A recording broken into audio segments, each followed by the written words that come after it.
습니다. 잘 나오셨습니다. 성도님 얼굴만 봐도 은혜가 됩니다.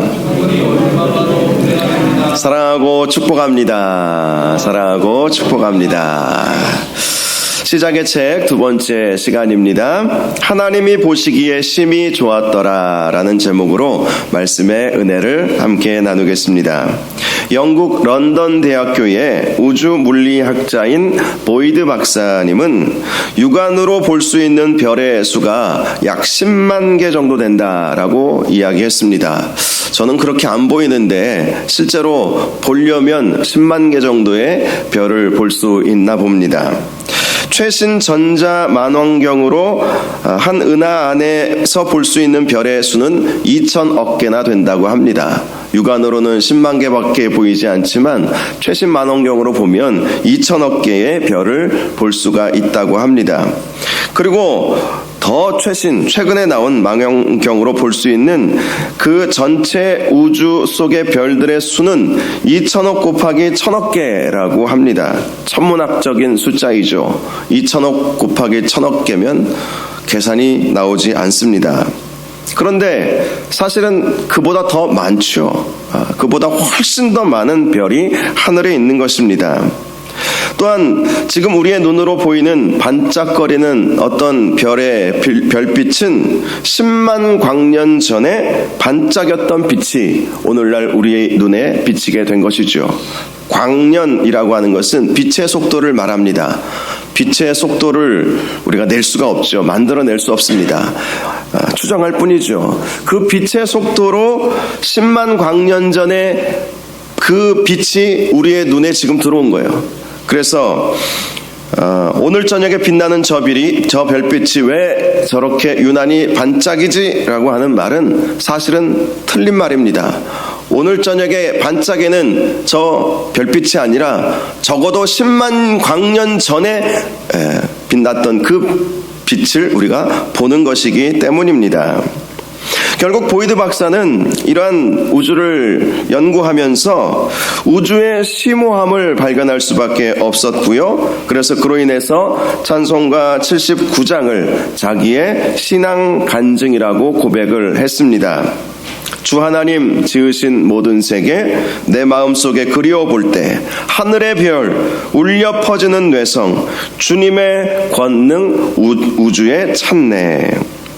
그렇습니다. 우리도 이 우주를 바라보면서 하나님의 높고 위대하심을 발견할 수 있어야 하는 것입니다.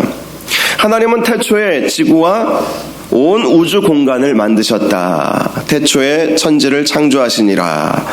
지난주에 우리가 말씀을 살펴보면서 이 말씀을 드렸습니다. 그리고 첫째 날에는 아무것도 없는 지구에 빛을 만드셨죠. 빛이 있으라 하매 빛이 있게 되었습니다. 둘째 날에는 궁창을 만드셨고 셋째 날에는 육지와 바다를 만드셨습니다. 그리고 육지에는 각종 채소와 식물들을 만드셨습니다. 넷째 날에는 해와 달과 별들을 만드셨고 다섯째 날에는 바다의 물고기와 하늘의 새들을 만드셨습니다. 이 모든 것이 다 하나님께서 만드셨다는 것입니다. 오늘 말씀은 하나님께서 여섯째 날에 행하신 창조 사역에 대해서 말씀해 주고 있습니다. 먼저 24절과 25절을 보면 하나님은 땅에서 살아가는 땅의 짐승, 가축, 땅에 기는 모든 것을 각각 그 종류대로 창조하셨다라고 말씀을 하고 있습니다. 짐승에 해당하는 히브리어 단어는 하이라고 하는 단어를 씁니다. 보통은 생명 있는 모든 생물을 말하는 것이지만 오늘 이 본문에서는 들짐승을 말하는 것이지요. 또 가축은 히브리어로 베헤마라고 하는 단어를 쓰는데 본래의 뜻은 침묵이라는 의미를 가지고 있습니다. 왜 침묵이 가축의 의미일까? 그것은 이 가축이 인간과 서로 말은 통하지 않지만 인간과 아주 친밀한 동물이기 때문입니다. 바로 그러한 가축을 인간과 친밀한 동물들을 하나님이 만드셨던 것입니다. 또 기는 것은 히브리어로 레메쉬라고 하는데요. 다리가 없거나 혹은 많은 다리를 가지고 있어서 기는 것처럼 보이는 곤충과 파충류를 말하는 것입니다. 이 말씀에서도 중요한 것은 하나님은 이 모든 동물들을 그 종류대로 만드셨다라는 것이지요. 종류대로 만드셨다라는 것은 지난주에도 바다의 짐승도 마찬가지였고 하늘의 새들도 마찬가지였습니다.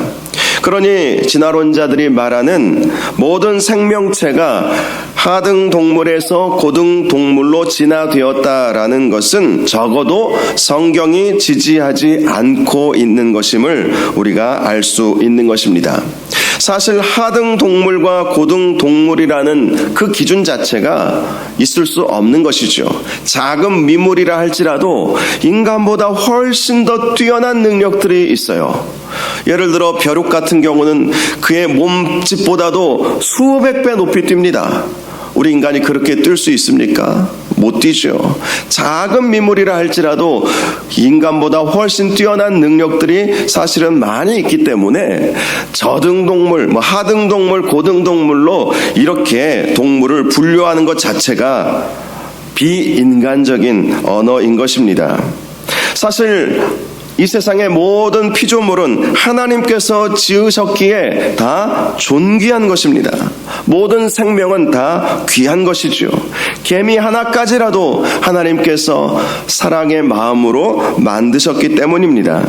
그러므로 우리는 하나님께서 지으신 모든 생명을 아끼고 사랑하고 보존해야 할 책임이 있는 것입니다. 바로 그 사실을 이제 26절 이하 인간 창조에 대해서 말씀해 주고 있습니다. 26절 말씀을 보면 하나님이 이르시되 우리의 형상을 따라 우리의 모양대로 우리가 사람을 만들고 그들로 바다의 물고기와 하늘의 새와 가축과 온 땅과 땅에 기는 모든 것을 다스리게 하자, 이렇게 말씀을 하고 있습니다. 다스리게 하자. 이것은 함부로 파괴하라는 의미는 아니죠. 다스리다라고 하는 것은 하나님의 마음이 담겨져 있는 것입니다. 하나님께서 심혈을 기울여서 이 세상 모든 만물을 만드신 그 마음으로 이 세상 모든 만물을 우리가 보호하고 다스려야 할 책임이 있는 것입니다. 특별히 이 말씀을 통해서 우리가 발견할 수 있는 독특한 단어가 하나 있습니다. 하나님이 이르시되 우리가 우리의 형상을 따라서 우리의 모양대로, 이렇게 우리 하나님 자신을 복수형으로 표현을 하고 있다는 것입니다. 하나님은 한 분이시지만 우리라고 하는 공동체성을 가지고 계시다는 것이죠. 이것을 다른 말로 삼위일체 하나님이라고 표현을 하고 있는 것입니다. 실제로 우리 하나님은 한 분이시지만 성부, 성자, 성령님으로 함께 계십니다. 성부 하나님은 일반적으로 말하는 여호와 하나님을 말하는 것이죠. 또 성자 하나님은 그의 아들 독생자 예수 그리스도를 말하는 것입니다. 그리고 성령 하나님은 하나님의 영, 그리스도의 영이라고 할 수 있습니다. 이 삼위일체 하나님은 인간의 이해의 범위를 넘어서는 신비한 하나님의 모습입니다. 우리는 하나님의 이 삼위일체로 계시는 이 하나님에 대해서 우리는 믿을 수밖에 없어요. 성경이 말씀하고 있기 때문에 우리의 이해의 범위를 넘어선다 할지라도, 우리 인간이 가지고 있는 언어로 정확하게 표현해낼 수 없다 할지라도 우리 하나님은 성부, 성자, 성령 하나님이시며 한 분으로 계신다. 그런데 각각 하나님은 독립된 위격을 가지고 계시는 것이죠. 어떤 이단자들은 이렇게도 설명을 했습니다. 예를 들어 제가 집에서는 아빠이고 교회에서는 목사이고 또 다른 동료들과의 관계 속에서는 친구 아닙니까? 그렇게 하나님은 성부, 성자, 성령으로 나뉘어서 이렇게 사역을 하신다, 이렇게 말하는 이단적인 사상도 있습니다. 쉽게 설명하려다 보니까 그렇게 인간적인 설명을 하게 된 것이죠. 그러나 그렇지 않습니다.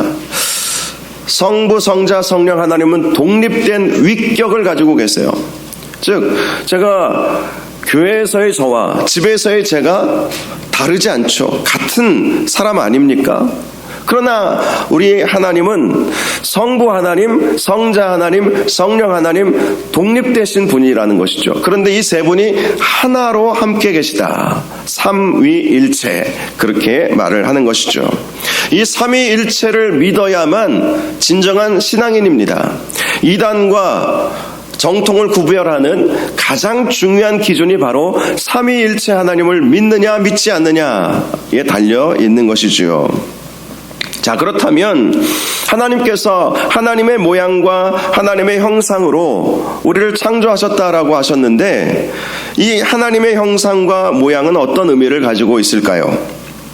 하나님께서 우리와 같이 신체를 가지고 계시고 눈, 코, 입을 가지고 계시다는 것은 아닙니다. 왜냐하면 우리 하나님은 영이시기 때문입니다. 영으로 존재하시는 분이시기 때문에 우리 인간과 같이 몸을 가지고 계시고 눈, 코, 입을 가지고 계시고 손, 발을 가지고 계시는 것은 아니지요. 그렇다면 이 하나님의 형상, 하나님의 모양은 무엇을 말하는 것일까요? 그것은 바로 하나님의 속성과 하나님의 성품을 말하는 것입니다. 즉 우리는 하나님의 속성, 하나님의 성품으로 만들어지게 되었다는 것입니다. 하나님은 우리 인간을 하나님처럼 자유의지를 가지고 스스로 생각하고 판단하고 결정할 수 있는 존재로 만들어 주셨다라는 것입니다. 이것이 바로 하나님의 형상과 하나님의 모양인 것이죠. 27절에도 하나님이 자기 형상 곧 하나님의 형상대로 사람을 창조하시되 남자와 여자를 창조하시고 라고 말씀을 하고 있습니다. 하나님의 형상, 하나님의 그 모양과 하나님의 형상대로 하나님은 우리를 창조하셨다. 그리고 남자와 여자도 하나님의 형상대로 창조하셨다라고 말씀을 하고 있습니다. 그러므로 태초에 하나님께서 우리를 창조하셨을 때에는 남녀의 차이와 구분이 없었다라는 것을 알 수가 있는 것이죠. 특별히 28절을 보면 하나님은 그들에게 복을 주셨다라고 말씀을 하고 있습니다. 남자나 여자에게 복을 주셨다는 것이죠. 그 복을 가지고 생육하고 번성하여 땅에 충만하고 땅을 정복하고 모든 생물을 다스리게 하셨던 것입니다. 복을 주셨기에 이 모든 일들이 가능하게 되었다라는 것입니다. 그러므로 우리가 인간이 하나님으로부터 당시에 받았던 복이 어떤 복인지 짐작할 수가 있습니다. 과연 아담과 하와에게, 처음 인간에게 하나님이 어떤 복을 주셨을까? 세 가지로 생각해 볼 수 있는데요. 첫 번째는 지혜의 복을 주신 것입니다. 당시 인간이 받았던 지혜는 무한하신 하나님을 닮은 거의 무한한 지혜를 받게 되었던 것입니다. 지혜는 참 복이죠. 우리가 이 세상을 살아감에 있어서도 지혜가 있어야 살아갈 수 있지 않습니까? 그래야 남에게 속지 않고 또 어떤 맡겨진 일들을 지혜롭게 잘 할 수 있지 않겠습니까? 당시 아담과 하와가 받았던, 특별히 아담이 받았던 이 지혜는 무한한 지혜에 가까웠어요. 당시 아담이 했던 일 중에 하나가 하나님께서 지으신 모든 만물, 동물들에게 이름을 붙여주는 일을 하게 되었습니다. 이름을 붙여준다. 한두 개, 10개, 20개 정도면 이름 얼마든지 붙여줄 수 있죠. 그런데 이 지구상에 알려진 동물의 숫자만 해도 100만 개가 넘는다고 해요. 그러니 그 100만 개가 넘는 모든 생물들마다 이름을 붙여준다는 것은 어지간한 지혜가 아니고서는 감당할 수 없는 일입니다. 저도 저희 아이들 이름 지을 때 참 고심을 했어요. 고민을 했어요. 이름 하나 짓는 것도 얼마나 신경이 많이 쓰이는지 몰라요. 그런데 아담은 하나님께서 어떤 동물들을 데리고 오면 이것은 사자, 이것은 호랑이, 이것은 토끼, 이것은 곰 이러면서 이름들을 다 불러준 거예요. 기억력도 좋았죠. 사자, 내가 사자를 했든가 말았든가? 사실 우리는 그러잖아요. 뭔 얘기를 하고 뭘 정했는데 내가 그렇게 결정을 했던가 안 했던가? 우리는 자주 잊어버립니다. 그런데 아담은 기억력도 좋았던 것이죠.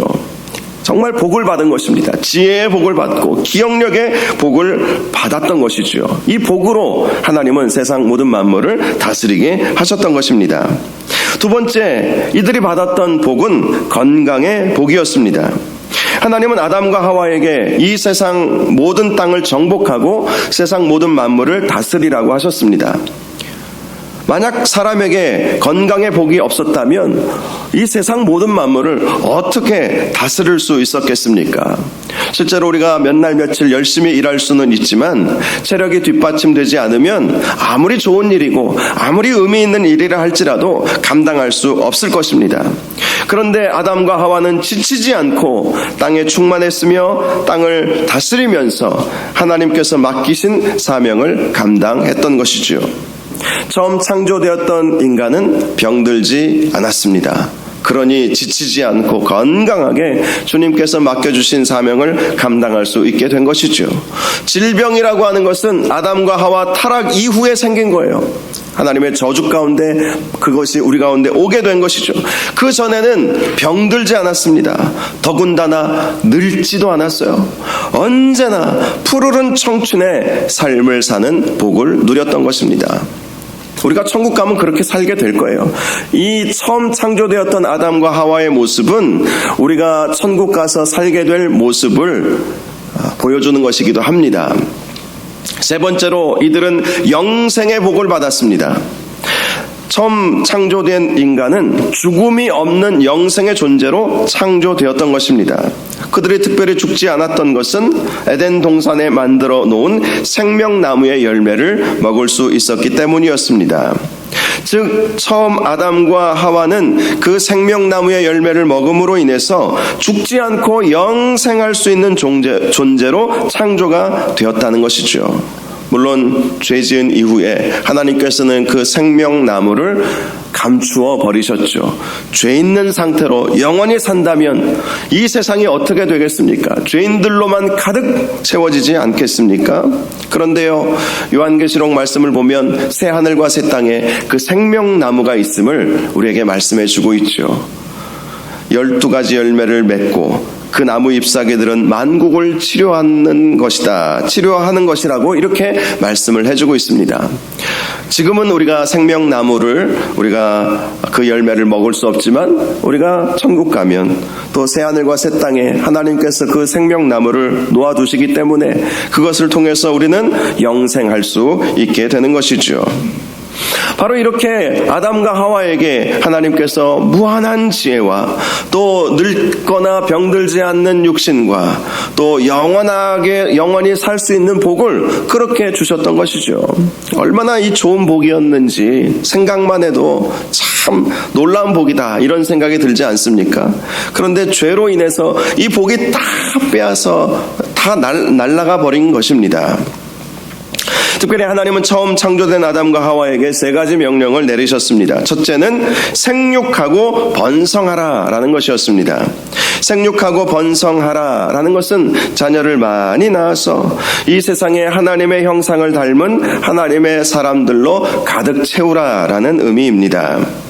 이 생육하고 번성하라는 의미는 이 명령은 아담과 하와에게만 주신 명령은 아니었습니다. 홍수 이후에 노아에게도 동일한 명령을 주셨고요.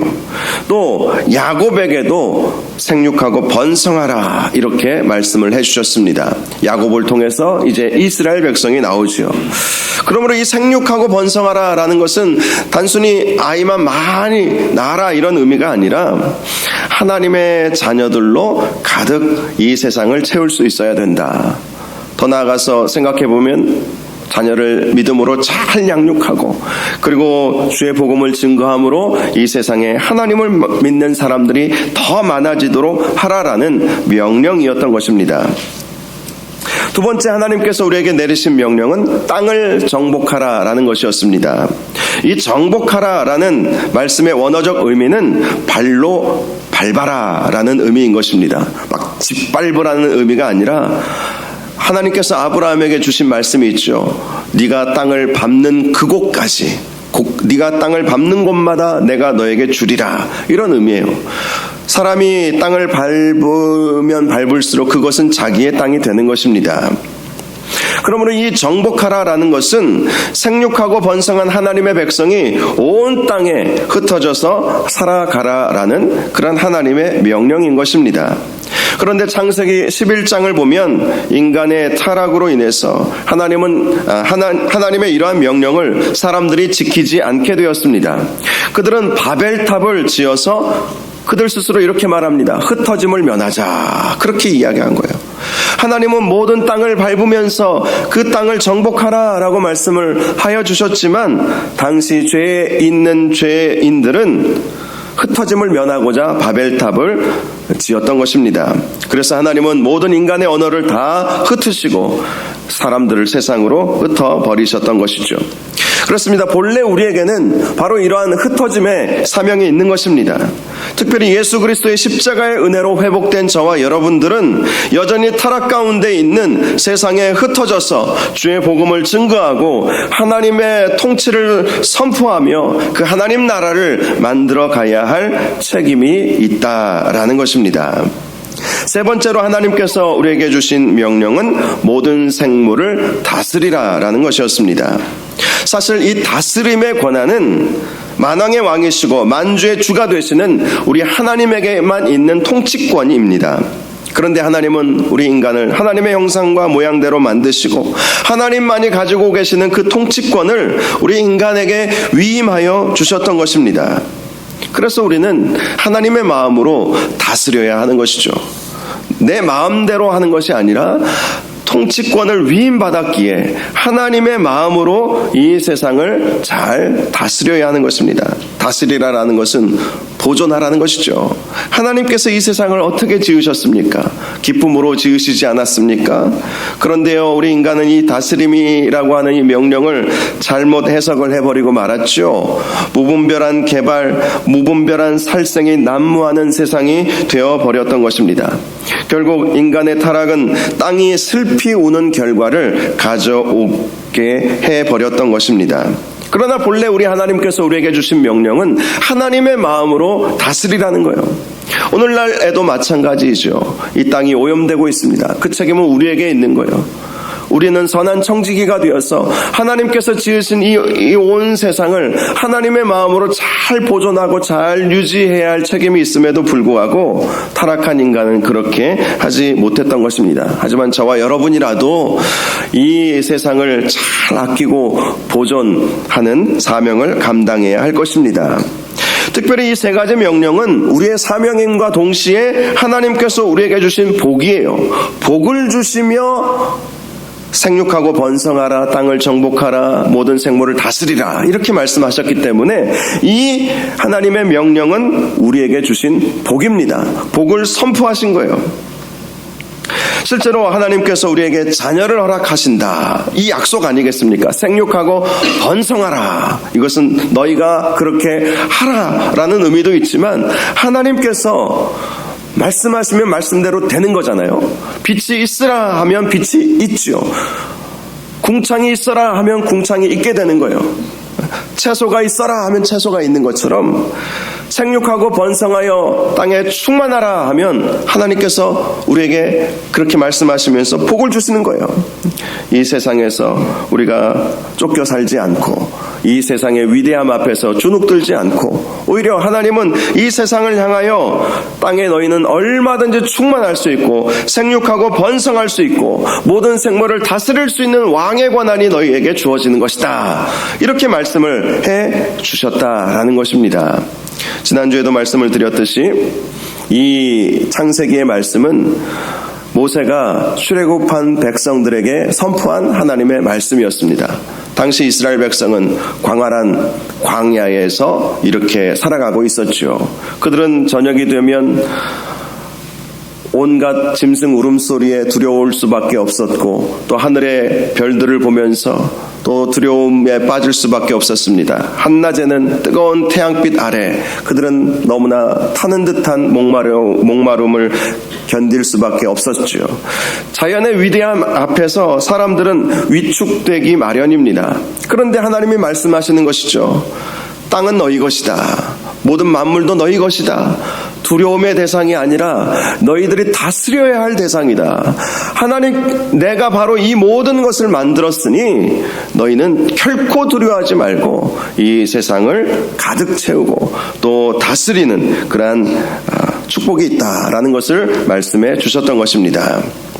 자, 이제 29절을 보면 하나님은 인간에게 온 지면에 씨 맺는 모든 채소와 씨 가진 열매 맺는 모든 나무를 먹을거리가 되게 해 주셨습니다. 이 말씀을 통해서 처음 창조된 사람들은 채소만 먹게 하셨다라는 것을 알 수가 있죠. 하나님께서 육식을 허용하신 것은 노아 홍수 이후입니다. 노아 홍수 이후에 하나님이 육식을 허용하신 이유가 있어요. 그것은 홍수로 인해서 모든 먹을거리들이 다 쓸려가 버렸기 때문이었습니다. 그래서 하나님은 노아 시대 이후에 육식을 허용하셨지만 본래 인간은 채소만 먹어도 얼마든지 살아갈 수 있었고 건강하게 살아갈 수 있었다는 것입니다. 물론 그렇다고 해서 일부 이단자들처럼 채식주의자가 되어야 한다라는 것은 아닙니다. 그러나 기억해야 할 것은 인간의 탐욕으로 인해서 무분별한 살생은 항상 우리가 경계해야 할 필요가 있는 것이죠. 소고기를 많이 좋아하죠. 서구 사람들은 소고기 없이는 밥을 못 먹는다고 그래요. 그런데 그 소를 키우기 위해서 아주 비인간적인 그러한 방법을 쓴다는 제가 책을 읽어보았습니다. 인간의 그 탐욕으로 인해서 우리가 적당히 먹어도 먹어야 되는데, 물론 저도 할 말은 없습니다만 이게 안 되는 거예요. 인간의 그 식탐, 그 탐욕, 이것이 항상 우리에게 있는 것이죠. 그러나 성경은 분명히 그러한 탐욕을 경계하라고 분명히 말씀을 하고 있는 것입니다.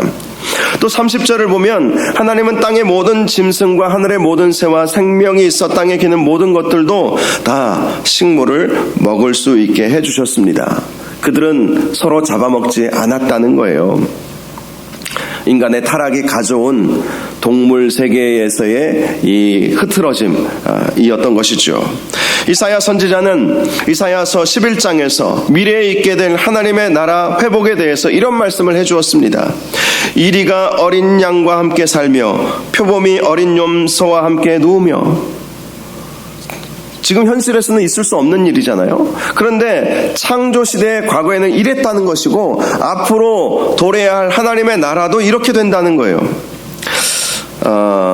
송아지와 어린 사자와 살찐 짐승이 함께 있어 어린 아이에게 끌리며 암소와 곰이 함께 먹으며 그것들의 새끼가 함께 엎드리며 사자가 소처럼 풀을 먹을 것이며 젖먹는 아이가 독사의 구멍에서 장난하며 젖된 어린 아이가 독사의 굴에 손을 넣을 것이라.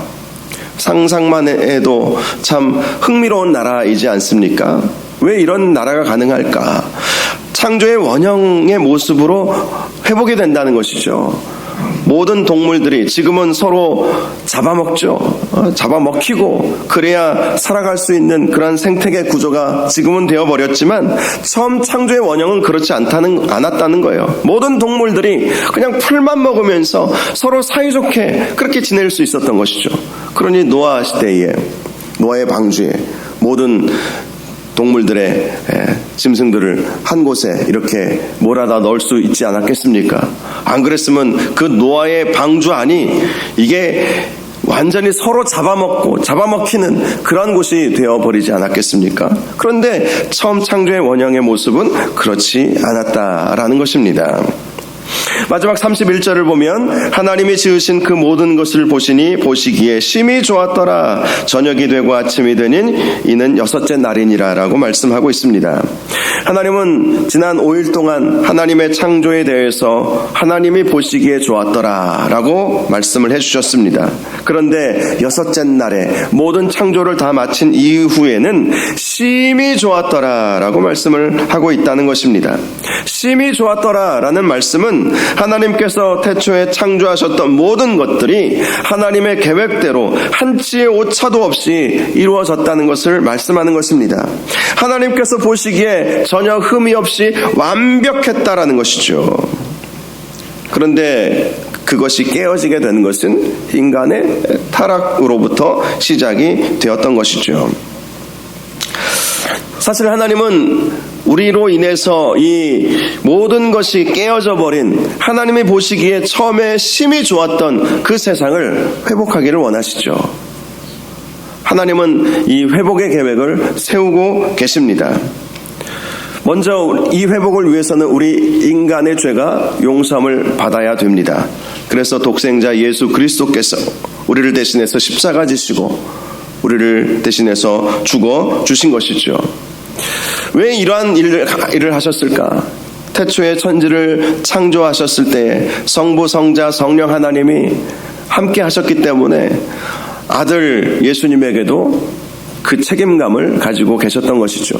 내가 창조했는데, 내가 창조한 것이 고장을 일으킨 거예요. 그러면 그것을 만든 하나님께서 그것을 고치시려고 하지 않겠습니까? 하나님은 성실하신 분이시고 신실하신 분이시기에 하나님이 창조하신 인간이 망가졌던 것을 친히 이 인간의 모습으로 예수님이 오셔서 우리를 대신해서 십자가 지심으로 하나님의 공의를 이루시고 우리를 구원하여 주신 것이고, 또 우리 주님 다시 오실 때에는 바로 이 창조의 원형대로 다 회복이 될 것입니다. 특별히 저와 여러분이 예수님을 믿게 되었다라는 것은 첫사람 아담과 하와의 회복의 시작이라고 할 수 있습니다. 물론 태초에 완벽하게 창조된 사람과 우리가 똑같이 될 수는 없겠지만 하나님은 저와 여러분들에게 바로 이 세상에서 생육하고 번성하여 땅에 충만하고 땅을 정복하고 이 세상 모든 만물을 다스리기를 원하신다는 것입니다. 이것을 다른 말로 문화명령이라고 합니다. 신학적으로 문화명령이다, 이렇게 부릅니다. 하나님께서 우리를 새 사람으로 이렇게 만드셨기에 우리가 비록 온전히 행할 수는 없을지라도 이 세상에 충만하고 또 땅을 정복하고 세상 모든 만물을 다스리는 그런 왕의 지위를 가지고 살아가기를 원하신다라는 것입니다. 하나님이 없는 것으로 가득한 이 세상을 향해서 땅끝까지 나아가서 주의 복음을 증거하는 것이 저와 여러분의 사명이고, 또 이 세상을 하나님의 마음으로 잘 보존하고 관리하며 사는 것이 우리에게 주어진 사명이라는 것을 우리가 꼭 기억해야 할 것입니다. 우리는 하나님의 피조물입니다. 하나님께서 우리를 예수 믿게 하시고 새로운 피조물로 다시 만들어 주셨습니다. 그러므로 이전 것은 지나갔으니 보라 새 것이 되었도다 라는 이 말씀과 같이 처음 창조된 아담과 하와의 원형의 모습을 우리가 회복하면서 하나님께서 당시 아담과 하와에게 주셨던 명령이 무엇인지 우리가 생각하고 그 명령을 이루면서 사는 것이 하나님께서 우리에게 주시는 그러한 은혜요 또 축복이며 명령이라는 사실을 기억하면서 이 세상에서 주어진 우리의 사명을 잘 감당하시는 저와 여러분들 되시기를 주님의 이름으로 축복합니다. 이 시간 우리 함께 찬양하고 기도하는 시간을 갖겠습니다. 주의 인자는 끝이 없고 그의 자비는 무궁합니다. 하나님께서 우리 인간을 너무나 사랑하시고 하나님의 형상과 모양대로 지으셨습니다. 그것은 하나님께서 우리를 너무나도 귀하게 여기신다는 거예요. 하나님께서 우리를 너무나도 사랑하신다는 거예요. 우리는 하나님을 닮은 하나님의 형상, 하나님의 모양대로 창조된 사람입니다. 그러한 하나님의 사랑과 하나님의 인자하심 또 하나님의 보호하심이 있다는 사실을 기억하시고 우리가 이 찬양 함께 부르고 기도하는 시간을 갖겠습니다.